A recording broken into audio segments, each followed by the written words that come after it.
Dan di sandi yang kedua, membunuh manusia lebih menyenangkan daripada membunuh hewan liar di hutan, karena manusia adalah hewan yang paling berbahaya. Wow. Halo guys, assalamualaikum warahmatullahi wabarakatuh. Apa kabar semuanya? Hari ini aku akan menceritakan tentang kasus pembunuhan berantai yang dilakukan oleh seseorang yang menyebut dirinya sebagai Zodiac Killer. Zodiac Killer ini telah membunuh banyak korbannya di area San Francisco dari tahun 1968 sampai 1970-an. Bahkan sampai sekarang, kasus pembunuhan berantai yang dilakukan oleh Zodiac Killer ini belum terpecahkan sama sekali. Jadi bagaimana cerita selengkapnya dari kasus pembunuhan berantai yang dilakukan oleh Zodiac Killer ini? Langsung saja kita bahas.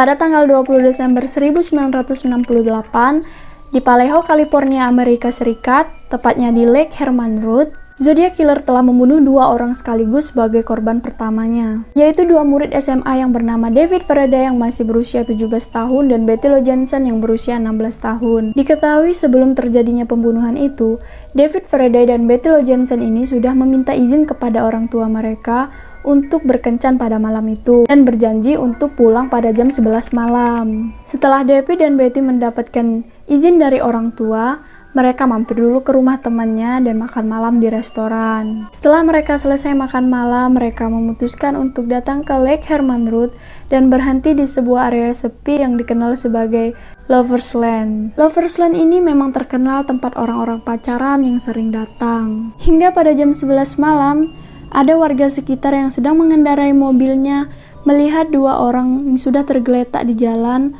dan dalam keadaan sudah tidak bernyawa lagi. Dan laki-laki yang melihat kejadian mengerikan itu langsung menelpon polisi. Akhirnya polisi datang ke TKP dan melihat korban, dan benar saja mereka adalah David Faraday dan Betty Lou Jensen yang telah dibunuh. David meninggal dengan cara yang sangat mengenaskan. Setengah badannya ada di dalam mobil dan setengah badannya lagi ada di luar mobil. Sedangkan Betty Lou Jensen ditemukan 8 meter dari mobil dan ada bekas luka tembakan di bagian punggungnya. Berikutnya terjadi setelah 7 bulan dari kasus pembunuhan David Faraday dan Betty Lou Jensen. Tepatnya pada tanggal 5 Juli 1969 di daerah yang bernama Blue Rock Springs yang berada di Vallejo, California juga. Pada saat itu polisi menerima laporan dari warga sekitar yang mengatakan bahwa ada suara tembakan yang sangat keras. Setelah polisi datang ke tempat kejadian, polisi menemukan ada seorang laki-laki yang sudah tergeletak dengan bekas luka tembakan di bagian wajahnya. Di dekatnya ada sebuah mobil yang terparkir dan ternyata di dalamnya ada seorang perempuan yang sudah ditembak di bagian punggungnya hingga berkali-kali dan membuatnya meninggal di tempat. Mereka adalah Darlene Ferrin yang berusia 22 tahun dan Michael Mageau yang berusia 19 tahun. Darlene tidak berhasil selamat dari kejadian itu, sedangkan pada Michael berhasil selamat dari kejadian itu karena cepat mendapatkan pertolongan dari tim medis. Pembunuhan ini terjadi di Danau Berryessa, California. Waktu itu ada seorang pria yang sedang menaiki perahu dayung di danau tersebut dan dia mendengar ada suara orang yang sedang menangis. Sehingga karena pria ini penasaran, akhirnya dia mencoba untuk memberanikan diri datang ke arah suara tersebut. Setelah menemukan sumber arah suara tersebut, pria ini menemukan 2 orang, yaitu laki-laki dan perempuan dalam keadaan tangan sudah terikat dan ada bekas luka tusukan yang sangat banyak. Dan dengan ketakutan, pria itu langsung menelpon 911 dan menjelaskan apa yang sudah terjadi. Polisi dan tim medis segera datang ke tempat kejadian dan langsung membawa korban pergi ke rumah sakit. Mereka adalah Brian Hartnell yang berusia 20 tahun dan Cecilia Shepard kekasihnya yaitu berusia 22 tahun. Brian berhasil selamat, tetapi sayangnya Cecilia meninggal karena ada 10-20 tusukan yang ia terima.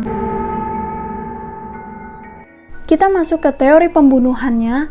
Kalian masih ingatkan tadi dengan kejadian kasus pembunuhan pada David Faraday dan Betty Lou Jensen, 2 murid SMA yang dibunuh secara mengenaskan oleh pelakunya. Tapi pada saat itu polisi mengira bahwa pembunuhnya adalah orang yang sedang parkir di samping mobilnya David Faraday dan Betty Lou Jensen. Lalu pelaku keluar dari mobil dan langsung menghampiri korban serta langsung menembak bagian wajah David. Karena tiba-tiba David ditembak oleh orang yang tidak dikenal, Betty Lou Jensen ini pun panik dan mencoba kabur keluar dari mobil. Dan di saat itulah pelaku menembak Betty Lou Jensen dari belakang sebanyak 5 kali. Pada saat itu polisi sangat berusaha menemukan jejak pelakunya, tetapi sayangnya polisi tidak menemukan satu petunjuk pun dari kejadian itu. Dan jika dilihat dari latar belakang si korban, yaitu David Faraday dan Betty Lou Jensen ini, mereka hanyalah anak SMA biasa yang sama sekali tidak memiliki musuh. Jadi pada saat itu, polisi menetapkan kalau kasus ini hanyalah kejahatan random saja. Dan sama sekali polisi tidak mengira kalau itu adalah perbuatan dari pembunuh berantai. Selanjutnya ada teori lain dari kasus kedua yang bernama Darlene Ferrin dan Michael Mageau. Di kasus kedua ini, kita ketahui bahwa Darlene meninggal dunia, sedangkan si Michael berhasil selamat dari insiden tersebut. Dan setelah Michael sadar, dia menjelaskan kepada polisi tentang apa yang sudah terjadi pada malam itu. Menurut Michael, pada saat itu jam 11.30 malam, Darlene menghampiri dirinya untuk mengajak Michael berkendara. Akhirnya mereka pergi jalan-jalan dan berhenti di tempat parkir yang bernama Blue Rock Springs. Dan menurut keterangan dari Michael, pada saat mereka parkir di sana, tiba-tiba ada salah satu mobil yang parkir di belakang mobil mereka. Dan orang yang parkir di belakang mobil Michael tadi tiba-tiba keluar sambil membawa senter dan langsung menembaki mereka. Nah, kalau si Michael tadi tertembak di wajahnya saja, tetapi sayangnya pada Darlene Ferrin, ia tertembak hampir di seluruh tubuhnya. Karena itulah Darlene Ferrin langsung meninggal di tempat. Kurang dari 1 jam dari kejadian itu, polisi menerima telepon dari seseorang dengan suara yang sangat berat dan kemungkinan besar pelakunya adalah laki-laki.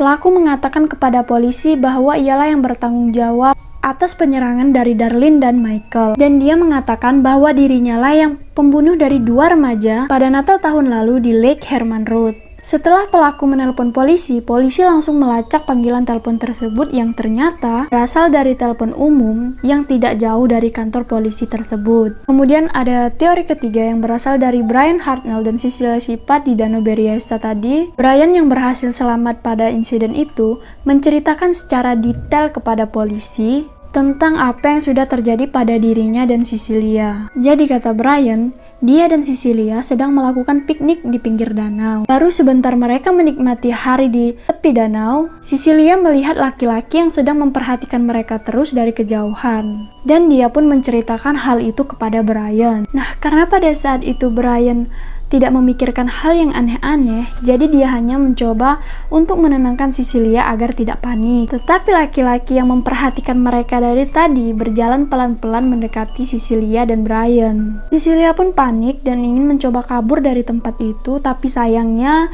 laki-laki yang mendekati mereka tadi sudah duluan sampai ke tempat mereka dan langsung menodongkan senjata ke arah Brian dan Cecilia. Laki-laki itu menyuruh Brian untuk mengikat pacarnya sendiri, dan setelah Brian berhasil mengikat Cecilia, pelaku malah mengikat Brian juga dan mulai menusuk-nusuk korbannya dengan pisau. Brian ditusuk sebanyak 6 kali, sedangkan Cecilia ditusuk sebanyak 10-20 kali. Dan menurut Brian pada saat itu, saat pelaku melakukan penusukan ke dirinya, pelaku sambil tertawa terbahak-bahak seperti sangat puas menyakiti korbannya. Dari kejadian ini, polisi mendapatkan satu bukti, yaitu dari jejak kaki sepatu boot. Tetapi menurut polisi yang menyelidiki jejak kaki sepatu itu adalah sepatu boot yang dimiliki oleh khusus militer dan dijual di toko khusus militer, dan yang membelinya pun juga orang-orang yang memiliki identitas kartu militer. Michael yang selamat dari kejadian itu menjelaskan ciri-ciri pelaku sebagai pria berkulit putih dan memiliki tinggi sekitar 170 cm dan mempunyai rambut keriting berwarna coklat. Sedangkan Brian Hartnell juga menjelaskan ciri-ciri yang sama dengan apa yang disebutkan oleh Michael Mageau tadi. Brian menambahkan kalau pada saat mereka piknik di pinggir danau Berryessa tadi, pria itu memakai topeng dan membawa pistol dengan pisau di satu tangannya lagi, serta ada lambang zodiak yang terjahit di depan rompinya. Pada tanggal 31 Juli, 3 perusahaan surat kabar mendapat surat-surat yang berisi ancaman dari Zodiac Killer dan mengirim kode-kode yang berbeda di setiap 3 perusahaan tadi. Dan Zodiac Killer akan mengancam membunuh lebih banyak orang jika surat yang dia kirim tadi tidak dicetak di depan halaman surat kabar. Dan di setiap surat yang diterima oleh 3 perusahaan ada lambang zodiak yang kita kenal sampai sekarang. Gambar zodiak ini berbentuk lingkaran dan ada tanda tambah di tengah-tengah lingkarannya. Oh iya, sebelumnya aku mau menyampaikan ada 37 kasus yang dilakukan oleh zodiac killer ini. Nah, di sini aku hanya menjelaskan 3 kasusnya saja karena kalau dibahas sampai 37 itu, maka durasi videonya bakal sangat panjang. Nah, kalian masih ingat kan? Ada 3 kode yang dikirim oleh si zodiac killer di 3 perusahaan surat kabar. Sandi pertama dan kedua dipecahkan oleh sepasang suami istri yang bernama Donald Herden dan Betty Herden. Di sini aku mau membacakan saja tentang kode-kode yang dikirimi oleh zodiac killer tadi. Sandi pertama isinya adalah, saya suka membunuh karena itu sangat menyenangkan. Dan di sandi yang kedua, membunuh manusia lebih menyenangkan daripada membunuh hewan liar di hutan, karena manusia adalah hewan yang paling berbahaya. Wow. Kemudian pada akhir 2020 tahun lalu, sandi terakhir pun dipecahkan oleh orang yang berbeda. Dia adalah orang yang bernama David, perancang web berusia 46 tahun dan tinggal di Virginia. Dan mengatakan bahwa dia telah berusaha memecahkan kode yang diberi nama sandi 340 dari zodiac killer, dan ternyata isinya hanyalah informasi sampah yang dari pembunuh hanya ingin mendapatkan perhatian dari masyarakat dan polisi.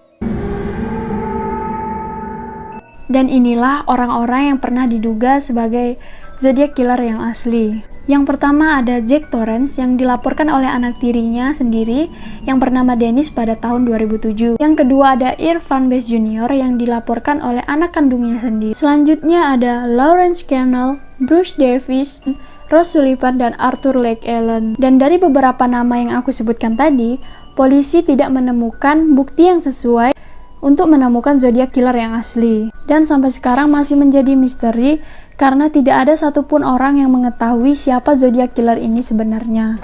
Dari kisah pembunuhan berantai yang dilakukan oleh zodiac killer ini, kini sudah ada filmnya yang dirilis pada tahun 2007 yang berjudul Zodiac. Baiklah, terima kasih kepada teman-teman yang sudah menonton video ini hingga selesai. Tulis pendapat kalian tentang zodiac killer ini di kolom komentar, dan kira-kira siapa zodiac killer ini sebenarnya. Dan jangan lupa untuk support terus channel ini dengan cara like, subscribe, comment, and share video ini. Terima kasih dan sampai jumpa.